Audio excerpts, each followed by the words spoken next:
What's up, guys? It's your girl, Zaida Lisa. Welcome to Mama's Cocktail Hour. Come on in. Tonight, we are going to be discussing our book club. So, welcome to book club. Get your cannabis, get your coffee, get your wine, your vino, your liqueur, whatever it is, whatever your poison is, and get on in because tonight we are going to be reading the very hard to find book, Bling. This book is written by Erica Kennedy, and she is a media blogger, or was a media blogger because she's no longer with us, in the early 2000s. And there are questions into the manner in which she died. And let's just say that they are saying that one of the reasons that she could have allegedly passed away was due to this book. So this book has been a very hot commodity to find. So your girl got you covered, and we have been reading the book. For anybody who is looking for chapters 1 through 3 of the book, that can be found on my live section because I believe the very first video was a live. So for anybody who was looking for it on there, but everything else, including that video too, because I actually created a playlist. So you can find all of this in After Hours Book Club. It is on my channel and you can just scroll through the chapters. Okay. So again, we are up to chapter 14. This chapter is titled Miss Jackson. I'm gonna take a sip of my vino and we are gonna get to it. Vernetta Lee Jackson took a seat in the cozy breakfast nook of her apartment on the 23rd floor of the Trump International Tower on Central Park West. As she sipped her early grade tea, she wondered, what was she going to do about her two boys? One was married and the other needed to be. Both were problems. She looked at the grandfather clock in her exquisitely furnished living room. It was 11:30. Vanessa was half an hour late and she had not called. Unbelievably rude. Mama Jackson had called a meeting with her daughter-in-law so they could discuss schools for her grandson, PJ. She had already gotten materials from the best day schools in the city because she knew Vanessa, who was probably at home still in bed sleeping off the late night, wouldn't bother.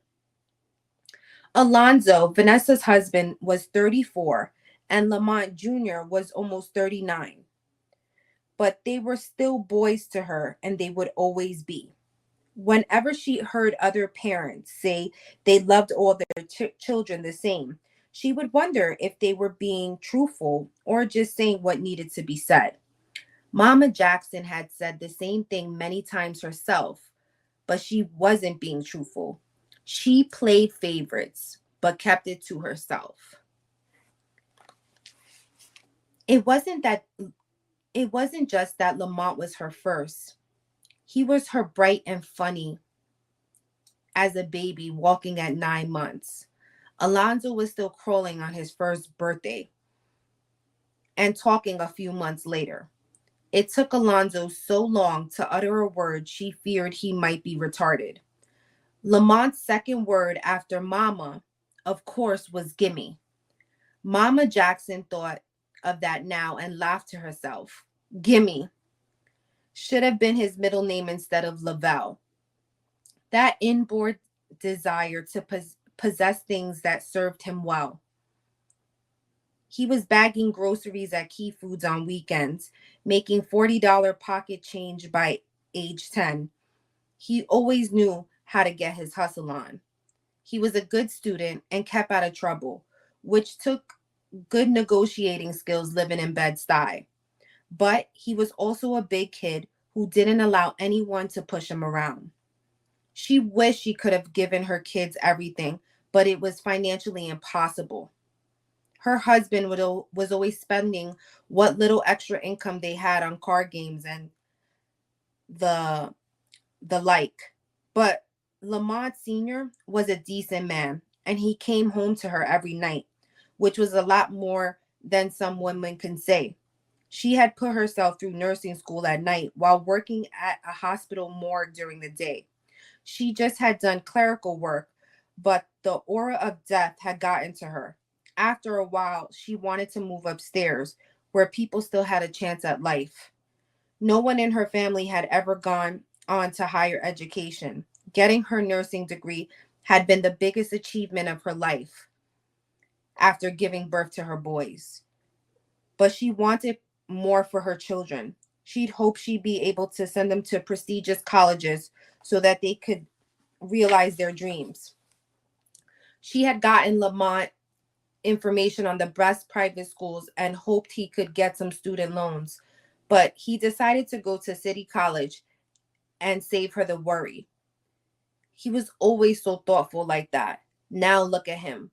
Lamont had become a success far and above anything she had ever dreamed possible. Knowing his love of money, she had hoped he might become a young banker or an accountant, a suit and tie ninja. This would have put her over the moon. When he had told her he was going to pursue a career in the music industry, she was now ashamed to admit she hadn't had much faith that he was going to succeed, but she prayed on it. He threw parties during college, but she figured that was just a temporary way to make money. She considered starting a hip hop label as a risky proposition. Who ever thought of owning something, being his own boss and all of that? But if someone could do it, Lamont could. He made some missteps in the beginning, but she encouraged him to stay the course. Baby, you'll be the next Berry Gordy, she reassured him when he doubted himself. And that's what he had become, the hip hop Berry Gordy, an Armani suit and tie ninja. God was good. Yes, he was. Lamont had told her that she could quit working at the hospital once he incorporated Triple Large. She didn't mind the hospital, although she never went to P. Diddy's Labor Day all-white parties in the Hamptons because it reminded her too much of the life she left behind. After working on her feet for over 25 years, she'd often get shooting pains up and down her legs. Lamont took care of that too. He found her the best reflexologist in the city, and sure enough, that wonderful man soothed all the pain away. Thank goodness her ex-husband was too old and infirm to spend Lamont's money, or he'd be in Vegas right now hollering, "Let it ride." But then had Alonzo to carry on that legacy. Mama gazed out of the window at the tree tops of Central Park and shook her head in disgust. While she had to admit that Lamont had looked like a brown gerbil as a baby, Alonzo could have been on the side of the Pampers box. He was so cute. She wanted to get Alonzo into that, doing modeling or commercials when he was younger, but she didn't have the time and wouldn't have known where to even start if she did. And where have all those good looks gone, Alonzo? She wondered sadly. Lamont had taken care of his baby brother, and Alonzo should have been a lot more grateful than he was. After squeaking through high school, being fired from several low-wage jobs, getting arrested twice for drug possession, no convictions, praise Jesus, and 4 DUIs, which got his license revoked, Mama was tired of bailing the boy out, but she couldn't blame him. He was feeble-minded and completely unfocused, not in any way mean-spirited or harmful. He was a failure, her failure, she felt. At one point, she stopped hoping that Alonzo would turn over a new leaf and focus on something besides partying and gambling. He was still running off all the time to go to Vegas or the nearest casino. He thought she didn't know, but she just thanked Jesus Christ, her Lord and Savior, that he wasn't dead or in jail. Now that Alonzo was married to this hot tamale who ran through the money as quickly as a woman walking barefoot over hot coals, not a shocker that they had eloped. Mama would have been there to raise her hand when it was time for objections to be known. But Vanessa had trapped him. Mama hadn't even believed the girl was pregnant until she started showing. To Mama's great annoyance, Vanessa looked ravishing even in her 9 months. No swollen feet or face, just a perfect little budge at the center of her perfect little body. Mama hadn't liked Vanessa from the word go. It was clear that Vanessa didn't care for regular black people, just the really good looking, rich, or famous members of that race. Lamont and Alonzo passed muster, but get her around some folks and she looked as if she was about to break out in hives. In Mama's hood, Blacks and Latinos were two peacefully coexisting tribes. Apparently, things went down differently in Venezuela. But it was after showing newborn Pedro off at the hospital, saying over and over with obvious relief, he's so light, that Vanessa had zoomed to the top of Mama's shit list. A creamy, dark chocolate woman, Vernetta Lee Jackson never let anyone run that light-skinned, dark-skinned nonsense on her. A Mama Jackson, let one person make you feel like less, and that's how the next person will treat you. Vernetta was never a truly beautiful woman, but she always carried herself as if she were. The truth was, she looked better now than she had ever had. Pilates has toned her full figure, and regular oxygen facials kept her skin supple and nearly unlined. It was at a point of pride with her that she never had plastic surgery, so she freely owned up to her real age of 64 and always reminded folks, black don't crack, when they commented on her youthful appearance. Her appearance was something she'd always kept up, even when she only had a few dollars to spare. She brought discount at Loman's, painted her own nails and toes, and had her hair pressed every week at Buckshot Shorty's on Gates Avenue. That was back in the day. It had taken her a minute to get in the groove of spending serious money and living triple large, as she liked to joke. But she found her footing.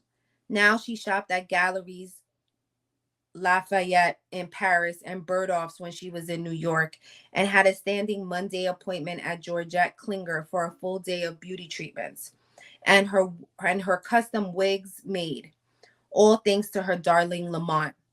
Mama checked the time again. Now Vanessa was 50 minutes late. The unmitigated gall. She wanted to wring that girl's neck. Sometimes, no, most of the time, but she signed. As much as she disliked the uppity little hussy, Mama had to count her blessings because Vanessa had turned her into a grandmama. Mama called her grandson PJ, as in Pedro Jackson, just to spite Vanessa and remind her that Jackson might not be her last name, but it was the name of her half-black son. And it would be the surname of Miss Dela Cruz's grandkids one day, too. And Mama had to admit that marriage had a calming effect on Alonzo. He still wasn't doing much at the company, but he stopped carousing and getting into bar brawls. He loved being a father and was much better at parenting than Vanessa ever cared to be.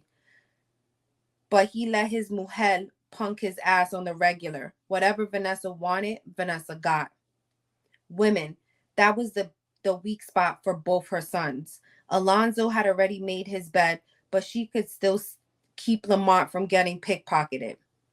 Although he was a prime target for all the money-hungry harlots, Lamont was a sucker for a pretty face like Alonzo. Attaboy, Mama would think whenever he dumped some dime a dozen bimbo who was trying to muscle in on the massive bank account that was supporting the Jackson family. Among all here today, gone tomorrow. Woman Lamont had taken up with, Kendra Truesdale had been a real contender, a well-mannered girl from a middle-class family in Florida. Kendra was the ideal mate for her darling son. Lots of women knew how to make pleasant conversation, but the true gift was knowing when to shut up. Kendra was gifted that way. And unlike so many of these girls today, she wasn't so obsessed with her career as to lose sight of what was truly important, Lamont's happiness. Most important, Kendra paid Mama the respect she felt was her due as the matriarch of the Jackson Empire. Plus, she was black, mocha-skinned, and very shapely.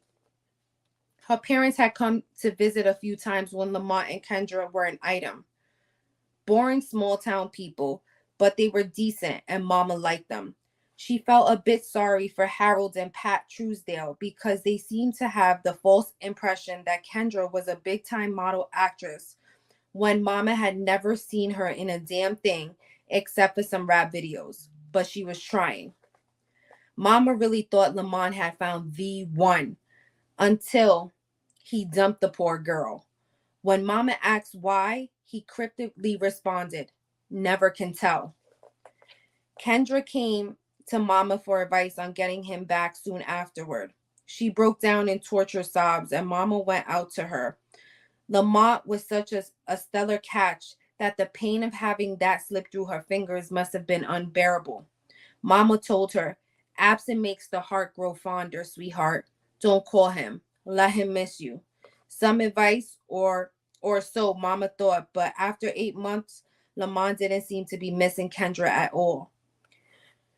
She decided to ask Kendra to lunch. They were meeting today at Cipriani, Mama's favorite restaurant. She took a last sip of tea, carefully placed her teacup back on its saucer, and rose from her chair.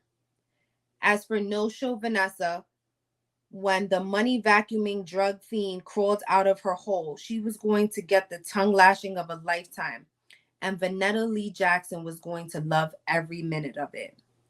That is the end of chapter 14, guys. Don't forget to like, comment, and subscribe. You heard it first. Let's quench your thirst. Ooh, mama, it's cocktail hour, so rock 'em up. Ooh, mama, it's cocktail hour, so pour it up. Pour it up.